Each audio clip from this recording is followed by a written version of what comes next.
Okay नमस्कार दोस्तों। ओम Shanti tuition centre के इस प्लेटफॉर्म पे आपका हार्दिक स्वागत है। जय श्री श्याम। कैसे हैं आप सब? उम्मीद करते हैं आप सब अच्छे होंगे, स्वस्थ होंगे, तंदुरुस्त होंगे और आप अपने आने वाले सभी एग्जाम्स की तैयारी बहुत बेहतरीन तरीके से कर रहे होंगे। दोस्तों, जैसा कि आप लोगों को बताया था मैंने कि आपकी जो इंग्लिश की जो क्लास है बहुत जल्दी स्टार्ट होने वाली है। तो इंग्लिश का जो पहला लेक्चर है आज आपका स्टार्ट होने वाला है और चैप्टर जो रहेगा आपका, जो टॉपिक जो रहेगा वो रहेगा वॉइस का। ठीक है, तो संदीप सर हैं ये, जो कि आपको इंग्लिश पढ़ाने में बहुत अच्छी फैकल्टी है और आपको जो बहुत बढ़िया तरीके से एक एक चीज को बारीकी से समझाएंगे। तो ध्यान से सुनना। कोई भी डाउट हो तो वो आप सारे के सारे बच्चे बाद में कमेंट सेक्शन में कर देना। ठीक है भाई, मेंशन कर देना कि ये डाउट है। वो आपके जो सारे के सारे जो सॉल्यूशंस है वो जरूर से जरूर हम क्या करेंगे, नेक्स्ट वीडियो में सोल्व कर देंगे। ठीक है बेटा, तो लेट्स बिगिन करते हैं आज की क्लास को हम स्टार्ट बिना किसी देरी के। सपोर्ट करना सारे के सारे बच्चे। Thank you. So good evening everyone. Om Shanti tuition centre में आपका स्वागत है। जैसा कि दीपक सर ने आपको बताया होगा कि आज जो है वॉइस चेंज की क्लास होगी, तो इसलिए जो है मैं आज आपको जो है वॉइस चेंज किस तरीके से करते हैं सेंटेंसेस का, वो जो है मैं आपको समझाऊंगा। ठीक है, सो लेट्स बिगिन।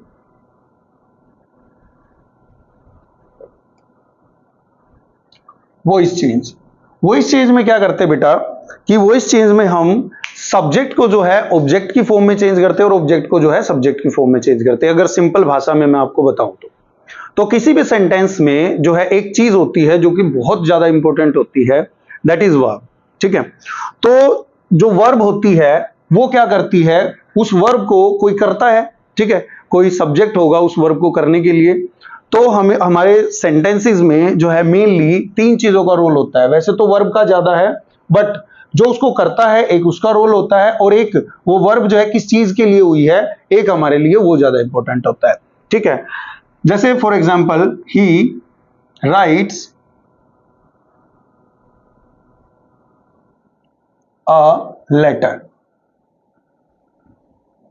ठीक है, तो इसमें जो हमारी वर्ब है दैट इज राइट्स। ठीक है, कोई भी एक्शन जो होता है वही जो है क्या कहलाता है, वर्ब कहलाता है। ठीक है, और एक बात और ध्यान में रखनी है आपको, जो वर्ब होती है उसके अलग अलग टाइप्स होते हैं।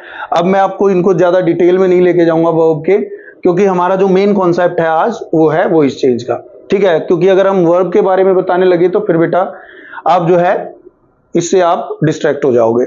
ठीक है, तो मेन चीज ये है कि जितने भी एक्शंस होते हैं हमारे, ठीक है, जितने भी एक्शंस होते हैं उनका हम जो है वॉइस चेंज कर सकते हैं। ठीक है, और कोई भी एक्शन जो होता है वो क्या कहलाता है, वर्ब कहलाता है। ठीक है, अब कोई वर्ब हुई है तो उस वर्ब को कोई करने वाला भी होगा।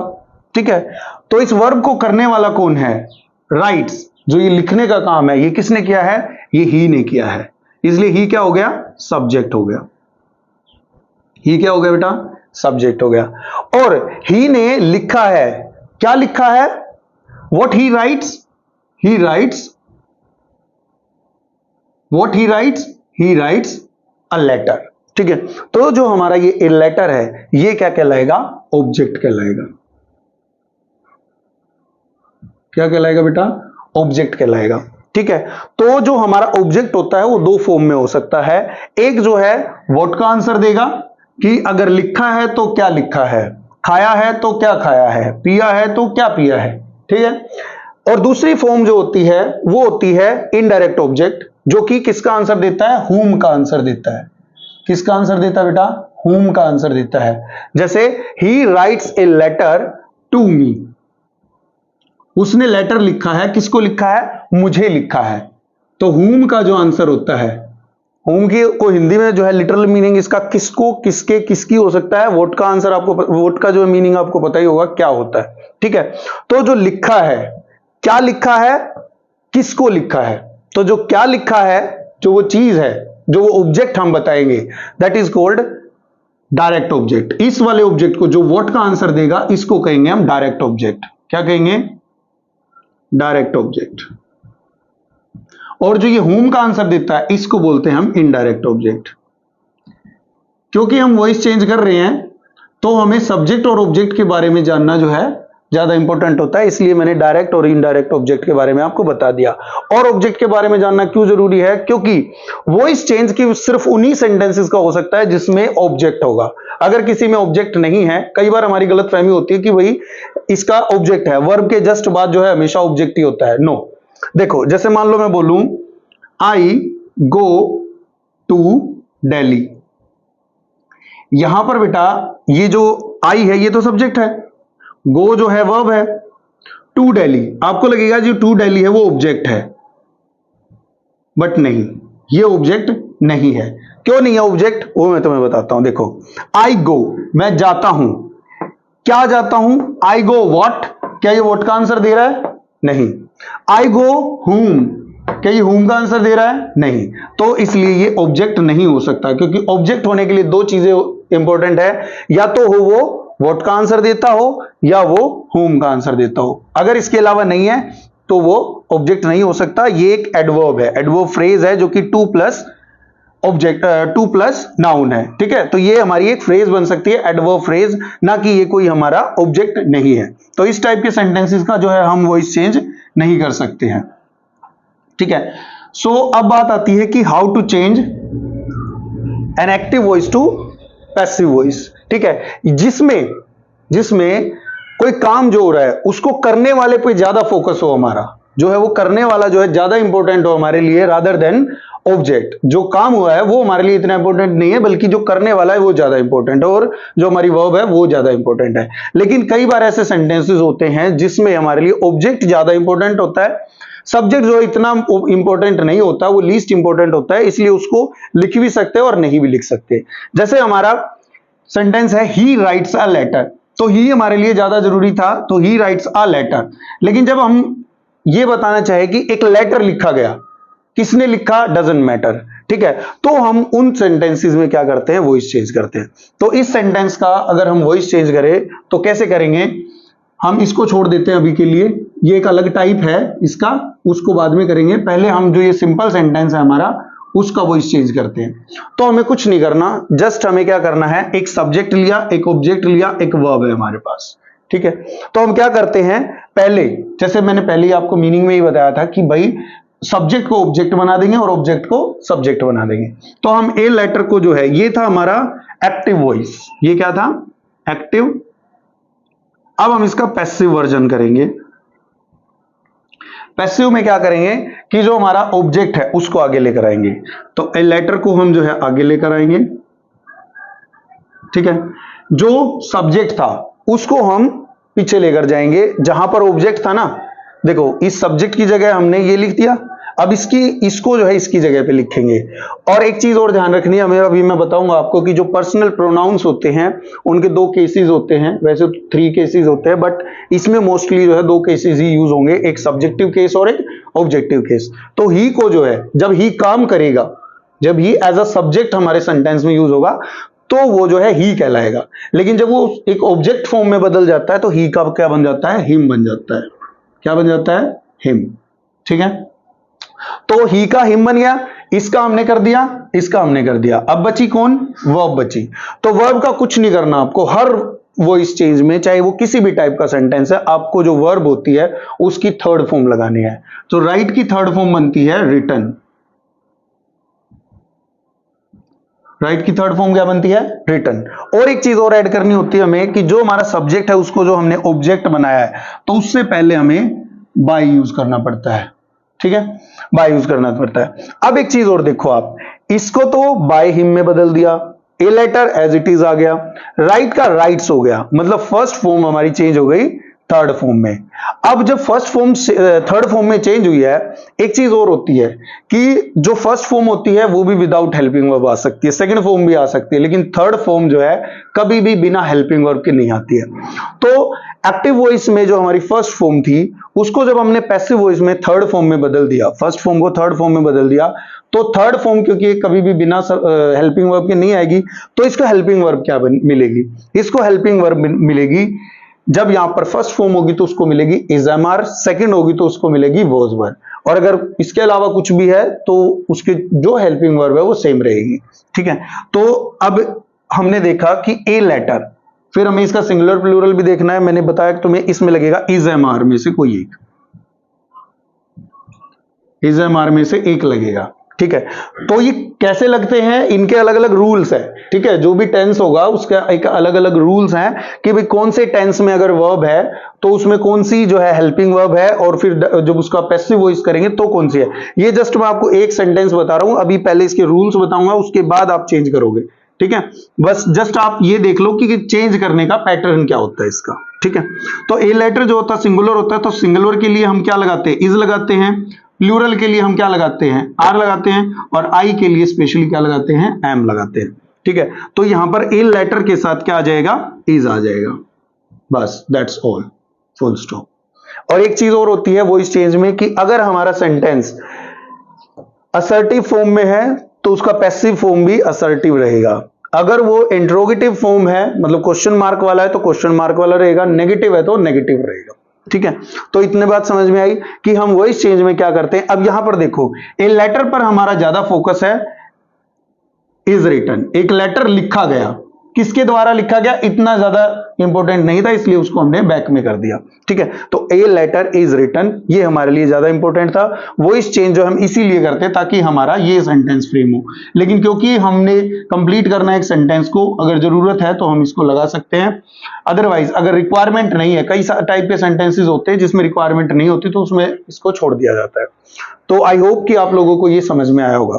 अब ये कैसे हमें पता चला कि यहां पर इजएमआर आएगा, कैसे पता चलेगा यहां पर वोजवर आएगा, कैसे पता चलेगा हैज बीन आएगा, क्या आएगा, वो मैं आपको एक रूल्स जो है वो समझाऊंगा आपको एक टेबल के थ्रू।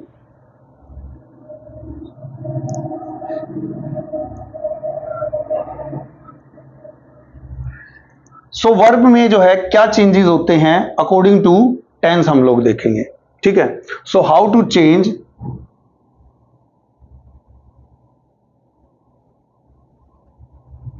एक्टिव वॉइस टू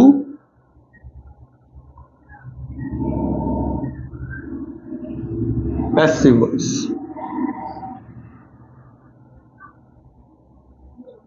ठीक है।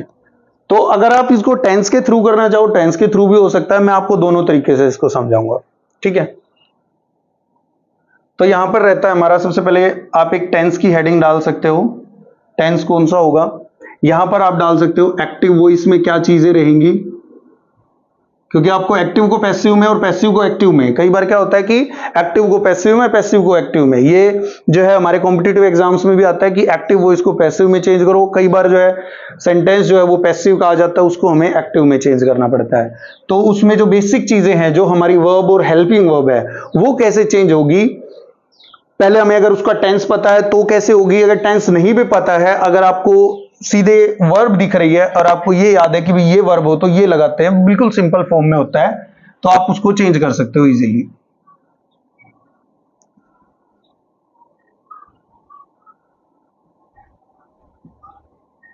ठीक है। तो सबसे पहले आपको एक चीज ध्यान में रखनी है कि भाई जो हमारे जितने भी टेंसेस होते हैं, हमारे टेंस होते हैं, वैसे मैं समझा रहा हूं उसको, टेंस जो होते हैं हमारे 12 काइंड्स ऑफ टेंसेस होते हैं, ठीक है। एक 3 तो प्रेजेंट, 4 जो है प्रेजेंट के होते हैं, 4 जो है पास्ट के होते हैं, और 4 ही जो है फ्यूचर के होते हैं 4 प्रेजेंट के, प्रेजेंट इंडेफिनिट टेंस या फिर जिसको सिंपल प्रेजेंट टेंस बोलते हैं, present continuous, present perfect, present perfect continuous, same with this, same with this, ठीक है। तो हमें जो है वॉइस चेंज में क्या करना होता है, हमें 12 के 12 सेंटेंसेस को नहीं करना होता है, हमें सिर्फ 8 टाइप्स ऑफ टेंसेस को करना होता है, ठीक है।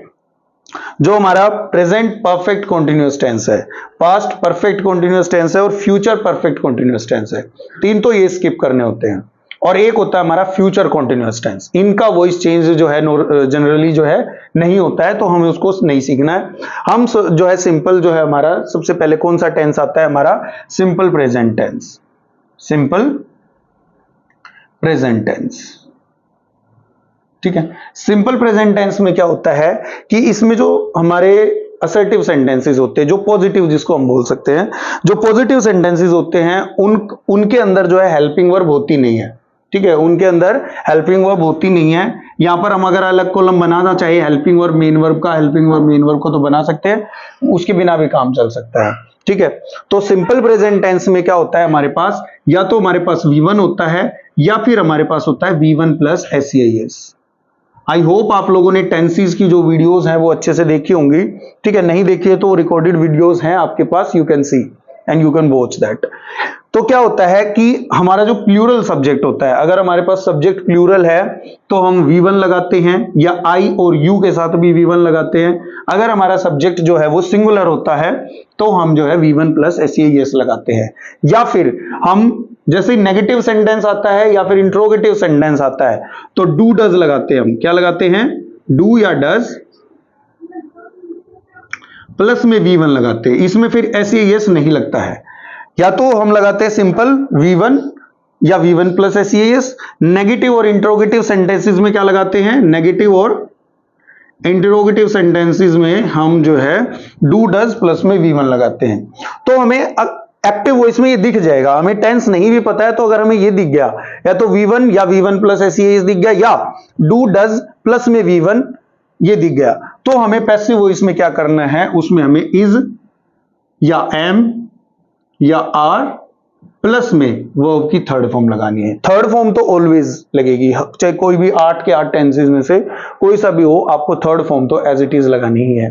ठीक है, डू डज पैसिव वॉइस में कभी नहीं लगता है। हाँ, अगर डू डज जो है वो मेन वर्ब के रूप में यूज हो रहा है, क्योंकि डू का मतलब करना भी होता है। ठीक है, तो अगर वो है तो वो तो डू डज की फॉर्म लगेंगी, लेकिन एज अ हेल्पिंग वर्ब जो है डू डज कभी यूज नहीं होता है। तो present tense, simple present tense में आपको सिर्फ यही चेंज करना है और कुछ नहीं करना है। ठीक है, तो ये हमारा सिंपल प्रेजेंट टेंस का रूल है। ठीक है, इसके बाद आता है हमारा simple past. Simple past, simple past tense में क्या होगा बेटा आपके पास, उसमें भी जो पॉजिटिव सेंटेंस है, जैसे मैं बोलूं कि ही रोट अ लेटर, उसमें ऐसे लिखे मिलेगा आपको, he wrote a letter, second form मिलेगी आपको। पॉजिटिव सेंटेंस में आपको कभी भी डिड नहीं मिलेगा, ना डू मिलेगा ना डज मिलेगा, आपको क्या मिलेगा, पॉजिटिव सेंटेंस में सेकंड फॉर्म मिलेगी सीधी। तो आपको उसमें क्या करना है, अगर आपकी सेकंड फॉर्म है तो आपको क्या करना है, वॉज या वर और प्लस में वर्ब की थर्ड फॉर्म यूज करनी है। कई बार क्या होता है कि पॉजिटिव सेंटेंस की जगह नेगेटिव सेंटेंस आ सकता है। नेगेटिव सेंटेंस में क्या होता है इसी का, ही डिड नॉट, और सेकंड फॉर्म किस में चेंज हो जाती है, फर्स्ट फॉर्म में, he did not write a letter, he did not write a letter, ये हो जाता है। तो डिड प्लस में फर्स्ट फॉर्म हो जाती है। तो अगर आपकी डिड प्लस फर्स्ट फॉर्म है तो आपको क्या करना है, सेम रहेगा। फिर भी डिड प्लस में फर्स्ट फॉर्म है तो भी was were plus third form ही लगेगा, सिंगुलर के साथ वोज, प्लूरल के साथ वर्ब। ठीक है, ये हमारा सिंपल पास्ट टेंस का जो है बेसिक सा रूल है। यही दो टेंसेस हैं जिनका थोड़ा सा कॉम्प्लिकेशंस है, अदरवाइज अब जो बाकी के 6 टाइप ऑफ सेंटेंसेस करेंगे उनमें कोई दिक्कत नहीं है। अब आता है हमारा simple future. Simple future tense में क्या होता है कि आपके पास मिलता है विल या शैल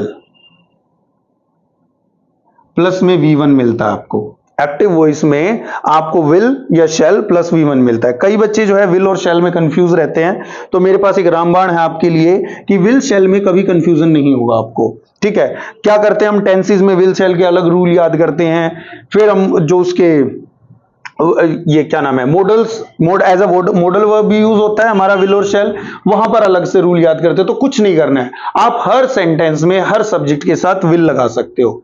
बस ध्यान में ये रखना है कि शैल आप तब लगाओगे जब आई और वी इंट्रोगेटिव फॉर्म में हो। शैल और विल जो है वो आई और वी जो है वो इंट्रोगेटिव फॉर्म में हो तो आपको शैल ज्यादा इंपॉर्टेंट है, अदरवाइज आप विल भी लगा सकते हो, कोई गलती नहीं होगी आपकी।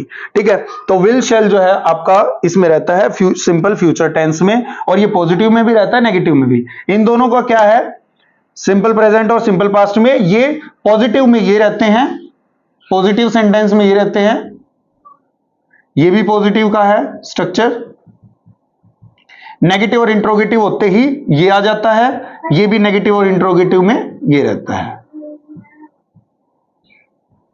ठीक है, तो इनको आपको ध्यान में रखना है। सिंपल फ्यूचर में विल शैल है प्लस V1 है, तो आपको इसका पैसिव वर्जन करोगे तो क्या करोगे, will shall as it is रहेगा, विल या शैल जो भी है वो प्लस में लग जाएगा आपका बी, क्या लग जाएगा बी, और प्लस में लग जाएगा आपका V3, ठीक है, V3 मतलब third form of the verb. और एक चीज मैं आपको इसमें ऐड करके दिखा सकता हूं कि भाई अगर देखो विल और शैल जो है as a modal verb use होते हैं, तो कोई इसके अलावा विल शैल के अलावा कोई और अगर मॉडल वर्ब है, can, could, will, would, shall, should, may, might, must, ठीक है, कोई और अदर अगर हमारे पास जो है मॉडल वर्ब है, तो उसमें भी सेम रूल रहता है, any modal verb plus V1 होता है, क्योंकि मॉडल की एक खासियत होती है कि वो हमेशा फर्स्ट फॉर्म लेता है अपने साथ।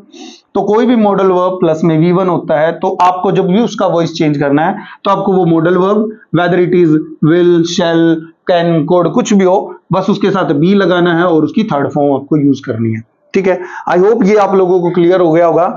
अगर ये क्लियर नहीं भी हुआ है, ये आप टेबल जो है नोट कर लेना, और इसके जब मैं एग्जांपल्स करवाऊंगा तो आपको ये बिल्कुल क्लियर हो जाएगा। तो सिंपल फ्यूचर टेंस तक हो गया हमारा। इसके बाद आता है हमारा present continuous tense, present continuous tense, ठीक है। तो प्रेजेंट कॉन्टिन्यूअस टेंस में आपके पास यहां क्या मिलता है, यहां पर आपको मिलता है इज, एम और आर में से कोई एक, और प्लस में आपको मिलता है V1 प्लस ING। क्या मिलता है, is, am, are plus V1 plus ING, ठीक है।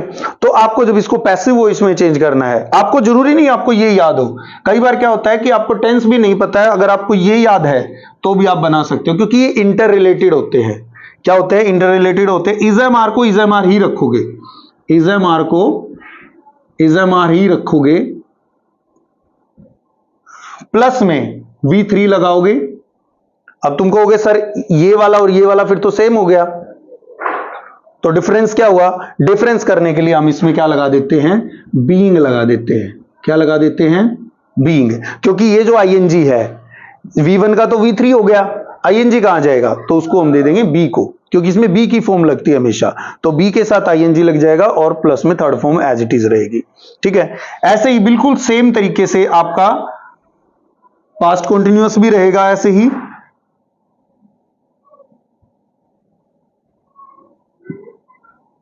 ठीक है। पास्ट कंटिन्यूअस में क्या रहता है, वॉज वर रहता है आपके पास, वॉज वर रहता है, प्लस में V1 प्लस ING रहता है। तो अब आपको इसको अगर पैसिव वॉइस में चेंज करना है तो वॉज वर सेम रहेगा, वॉज या वर एज इट इज रहेगा, प्लस में क्योंकि यहां ING था इसलिए इसका भी बीइंग हो जाएगा, और प्लस में आपका V3 रहेगा। यहां तक आता है ना। सो नेक्स्ट है अपना पास्ट, प्रेजेंट कंटिन्यूअस हो गया, पास्ट कंटिन्यूअस हो गया है। अब हम करेंगे इसका फ्यूचर। फ्यूचर कंटिन्यूअस होता ही नहीं है, ठीक है, जैसा ही मैंने आपको बताया था। अब आते हैं हमारा क्या, present perfect, present perfect. Present perfect tense में क्या होता है बेटा, आपके पास मिलेगा आपको हैज और हैव, हैज या हैव में से कोई भी एक हेल्पिंग वर्ब आपको मिल जाएगी, प्लस में आपको मिलेगी थर्ड फॉर्म, हैज और हैव में से आपको मिलेगी थर्ड फॉर्म। तो आपको क्या करना है, इनको हैज और हैव को एज इट इज रखना है, हैज या हैव जो भी है वो एज इट इज रहेगा, प्लस में बीन लग जाएगा, इसमें क्या लग जाएगा, इसमें बीन लग जाएगा, और आपकी वर्ब की थर्ड फॉर्म तो जो है वो ऑलराउंडर है ही। देखो अब तक हमने 6 टेंसेस किए, simple present, simple past, simple future, present continuous, past continuous और प्रेजेंट परफेक्ट। 6 के 6 टेंसेस में आपको हर बार क्या मिल रही है, आपको थर्ड फॉर्म मिल रही है, ठीक है। याद करने का जो है सिंपल तरीका है वो मैं आपको समझा रहा हूं कि याद करने का क्या तरीका है। जब कोई हेल्पिंग वर्ब नहीं है और आपके पास वर्ब की फर्स्ट फॉर्म है, क्योंकि देखो चाहे नेगेटिव हो, चाहे पॉजिटिव हो, चाहे इंट्रोगेटिव हो, फर्स्ट फॉर्म तो आपको मिलेगी ही। फर्स्ट फॉर्म मिलेगी तो फर्स्ट फॉर्म देखते ही आपको दिमाग में आ जाना चाहिए is, am, are. Second form देखते ही या फिर डिड प्लस फर्स्ट फॉर्म देखते ही आपके दिमाग में आ जाना चाहिए वॉज, वर, ठीक है। विल शैल दिखे या कोई भी मॉडल वर्ब दिखे तो आपको लगाना है बी प्लस थर्ड फॉर्म। जब आपको इज़-एम-आर दिख रहा है, इज़-एम-आर का इज़-एम-आर ही रहेगा, साथ में अगर यहां आईएनजी फॉर्म है तो हमारा बीइंग हो जाएगा प्लस की थर्ड फॉर्म। अगर वोज वर है, V1 प्लस आईएनजी है, तो वही देखो इस ये और ये रिलेट कर रहे हैं। ये मैंने इस टाइप से क्यों बताया, क्योंकि मैंने पहले प्रेजेंट को क्यों नहीं किया, क्योंकि ये इंटर रिलेटेड है, ये आपस में तीनों इंटर रिलेटेड है, क्योंकि देखो तीनों में फर्स्ट फॉर्म है। ये आपस में इंटर रिलेटेड है क्योंकि इसमें तीनों में, दोनों में आईएनजी है। ठीक है, अब ये इंटर रिलेटेड है, ये मैं आपको समझाऊंगा। प्रेजेंट परफेक्ट जो होगा हैज हैव प्लस में थर्ड फॉर्म रहेगी, has have plus been plus verb की थर्ड फॉर्म रहेगी। अब जो दो आपके टेंसेस बचते हैं वो मैं यहां पर आपको नोट डाउन करके दिखाऊंगा। एक बार बेटे रूल्स हो जाएंगे ना, फिर इनको जब हम अप्लाई करेंगे इसके अंदर तब मजा आएगा। ठीक है, सो नेक्स्ट है अपना प्रेजेंट परफेक्ट के बाद past perfect. Past perfect tense, past perfect tense में आप लोगों ने टेंस में देखा होगा कि हेल्पिंग वर्ब क्या होती है, हेड होती है, सबके साथ हेड होती है। यहां पर तो क्या होता है कि हैज जो है सिंगुलर के साथ, हैव जो है प्लूरल के साथ, लेकिन इसमें हेड होती है सबके साथ। सबसे अगर कोई इजी टेंस होता है तो वो होता है मेरे हिसाब से पास्ट परफेक्ट टेंस, क्योंकि उसमें कोई ये चक्कर ही नहीं है कि कौन सिंगुलर है कौन प्लूरल है, बिल्कुल सेम इजी रहता है। हेड प्लस में थर्ड फॉर्म रहती है, ना कोई वर्ब का कोई चक्कर है कि भी सिंगुलर के साथ क्या प्लूरल के साथ। सबसे ज्यादा जो प्रॉब्लम क्रिएट करते हैं वो हमारे सिंपल प्रेजेंट और सिंपल पास्ट क्रिएट करते हैं। और ये भी क्रिएट करता है, लेकिन ये कब क्रिएट करता है, जब आप इनके रूल्स में घुसते हो, क्योंकि इसके बहुत सारे रूल्स हैं। इतने सारे रूल्स करोगे ना तो ये याद रहेंगे। आपको सिंपल रूल याद रखना है कि विल जो है सबके साथ लगेगा। बस इंट्रोगेटिव सेंटेंस में ये याद रखना, आई और वी के साथ शैल लगा देना, कोई गलत करने वाला नहीं है आपका। ठीक है, तो इसमें हेड प्लस थर्ड फॉर्म लग जाएगी आपकी। ठीक है, हेड प्लस थर्ड फॉर्म को जब हम पैसिव वॉइस में चेंज करेंगे तो ये हेड रहेगा प्लस बीन रहेगा और प्लस में थर्ड फॉर्म रहेगी। ठीक है, देखो इनमें सिमिलैरिटी देखो, has have plus been plus third form, इसमें हेड था तो had plus been plus third form. अब अपना जाएगा 1 2 3 4 5 6 एंड 7, लास्ट है हमारा फ्यूचर परफेक्ट टेंस। ठीक है, future perfect tense, future perfect में क्या मिलता है आपको, या तो विल या शैल प्लस में हैव एंड वर्ब की थर्ड फॉर्म मिलती है आपको। ठीक है, तो इसमें भी क्या करना है, देखो हैज था, हैज हैव था या हेड था, यहां पर भी हैव है, विल शैल को भूल जाओ। तो बस उनके साथ क्या लगा रहे हैं, जब भी थर्ड फॉर्म आ रही है तो क्या लगा रहे हैं, बीन लगा रहे हैं। तो इसमें भी विल या शैल प्लस में have plus been plus third form of verb. ठीक है, तो ये जो है हमारे सिंपल जो होते हैं रूल्स होते हैं किसके, टेंसेस के अकॉर्डिंग, हम how to change active voice to passive voice according to their tenses. अगर आपको ये टेंस नहीं भी पता है, कई बार क्या होता है कि हम पिछली चीजें भूल जाते हैं, अगली चीजें याद रहती है, तो कोई दिक्कत नहीं है। अगर आपको ये चीजें याद हैं, इनका रिलेशन याद रखो बस। फर्स्ट फॉर्म है इज़-एम-आर लगेगा, सेकंड फॉर्म है वॉज वर लगेगा, विल शैल है विल शैल प्लस बी लगेगा, इज़-एम-आर है प्लस में बीइंग लगेगा, वॉज वर है प्लस में बीइंग लगेगा, हैज हैव हैड है तो अपना क्या लगेगा, बीन लगेगा प्लस की थर्ड फॉर्म लगेगी। तो अगर आपको ये 8 टेंसेस जो है अगर आपको क्लियर है तो ये समझ के चलो कि आपको 75% वॉइस चेंज जो है वो क्लियर हो गया है। ठीक है, तो ये आप एक बार इसको नोट डाउन कर लो। ठीक है, आगे जो है एक नेक्स्ट वीडियो में जो है हम इसको अपने एग्जाम्पल्स के थ्रू इन रूल्स को रिवाइज कराएंगे। ठीक है, थैंक यू।